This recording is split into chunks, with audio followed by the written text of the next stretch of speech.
Thank you, Steph. And here's what we're following right now. The homicide squad is investigating a murder on Danforth Avenue, and it is the city's third in just 24 hours. What we know in this case, the male victim discovered around 10:30 by a passerby in the underground parking garage of a mid-rise condo building on Danforth at Oak Park Avenue. This is a few blocks east of Woodbine. He was pronounced dead at the scene. Police have reportedly found shell casings as part of their investigation. All right, so our camera is standing by, so let's bring you back to a live look at the scene, and you can see still very much an active scene. Exactly what time. This is a live look where investigators will be reviewing security camera video from this condo building to try to determine what happened here. So far, there has been no arrest or suspect description. The name of the victim has not been released, so we'll continue to follow this story. Durham Regional Police are asking the public to keep an eye open for a vulnerable teenager from Whitby who has been missing since Sunday. So have a look at this picture, please. This is 13-year-old Jaheim Steele. He was last seen around 4:30 Sunday afternoon when he left his home in the Dundas Street West and McQuay Boulevard area of Whitby. His family has not had any contact with him, and they are concerned. It's believed he may be in the West End of Toronto. He's described as 5'2" with a slim build. At the time, he was wearing a black Nike coat, blue jeans, black Air Max shoes, a camo toque, and possibly a camo sweater. If you have seen him, if you have any information, you're asked to contact Durham Regional Police or Crime Stoppers. And now to this case, Marco Muzzo, the drunk driver who killed 3 children and their grandfather in 2015, has been granted full parole. Muzzo had pleaded guilty to 4 counts of impaired driving causing death and 2 counts of impaired driving causing bodily harm in 2016, was sentenced to 10 years in prison. The now 34-year-old Muzzo had been on day parole since April of last year. CityNews reporter Adrian Gobriel spoke with a lawyer about why Muzzo was granted parole after serving only half his sentence.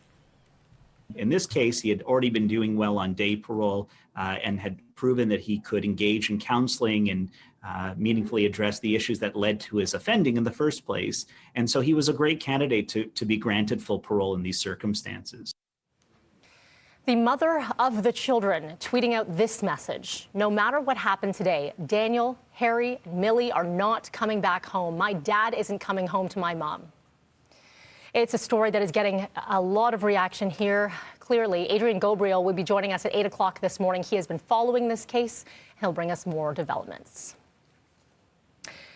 To COVID-19 now, 3 health units are the first to kick off the province's gradual reopening plan starting today. Hastings, Prince Edward, Kingston, Frontenac, and Lennox and Addington, as well as Renfrew County, all moving in to the green category. And here's what that means. So gatherings of 10 people indoors are allowed, while gyms, restaurants, and stores are allowed to reopen with increased safety measures. Officials are asking people not to move between regions.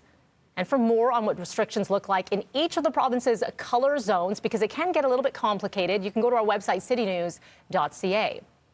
And another story we're following, reports suggesting that Education Minister Stephen Lecce will be announcing March break is canceled in an announcement that is expected this week. The Toronto Sun reporting there are 3 options that are being discussed: moving the break to April, delaying it until May, or ending the school year 5 days earlier ahead of the summer break. A lot of parents, teachers, students, they've been pushing for the break to go ahead as normal. And the Ford government says it's going to be listening to the advice of public health officials. So we'll be keeping tuned to when that announcement happens and bring that to you.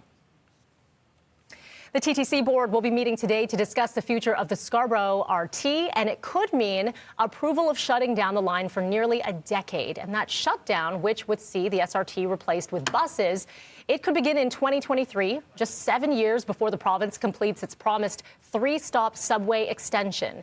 In a detailed report, there was a suggestion to maintain or replace the RT, but it would cost over $500 million. If the board approves shutting down the line, they may need an additional 60 buses by 2030 or use existing buses from other routes. Well, popular cryptocurrency Bitcoin powering to record to record, wow, I can talk today, for record high value on the stock market after an endorsement from Tesla CEO Elon Musk. So coming up this hour, we're going to go back to the basics, because a lot of people are saying, I don't even understand cryptocurrency. What is Bitcoin and why does it all matter? So we're going to have an expert explain all of that for you. And coming up next, You can say your sweet goodbyes to the syrup formerly known as Aunt Jemima, the brand undergoing a name and logo overhaul this morning. We're going to tell you why and what its new name is. That's up next with Mike Epple.